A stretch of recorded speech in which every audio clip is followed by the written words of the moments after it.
Hello. Today I'm going to be talking about a couple of different African responses to colonialism.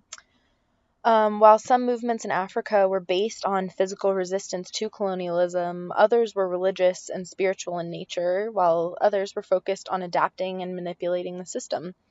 Although the thing that they have in common is that none of them were simply anti-colonial movements. There's a lot of complexity found within these movements. An example of one of the types of physical resistance that is typically envisioned when we think about African colonial responses occurred in Rhodesia, or modern-day Zimbabwe.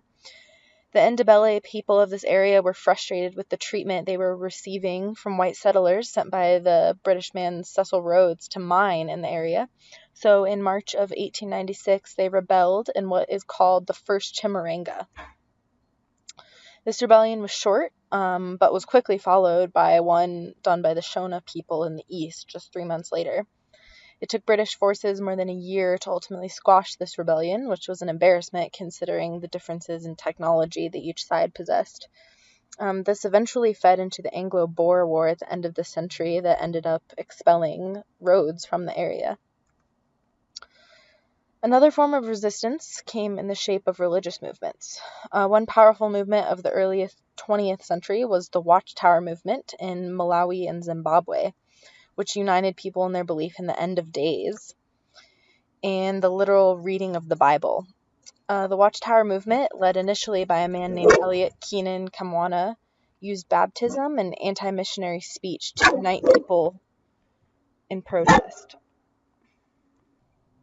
against British rule. It fused politics and religion together in a way not yet seen in colonial Africa and manipulated Christianity to be used as a political tool. Another religious movement came in Tanzania in 1905. The Hongo people of this area were brought together in their belief in what is called the Maji medicine as a defense against German political power. The Maji Maji movement brought together people's belief in spirits and territorial shrines and organized their unified powers into a push against colonial German rule in the area. Like the Watchtower movement, the Maji Maji used religion as a means for political unification and rejection of colonial rule.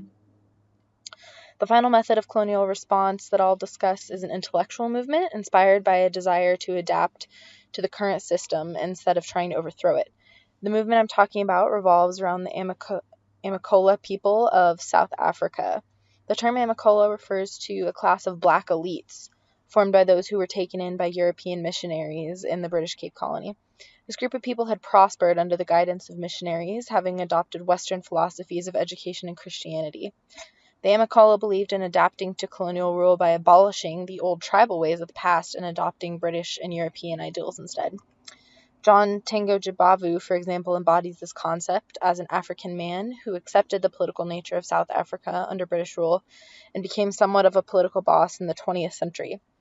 The Amakola eventually went on to found the African National Congress, an extremely influential political group.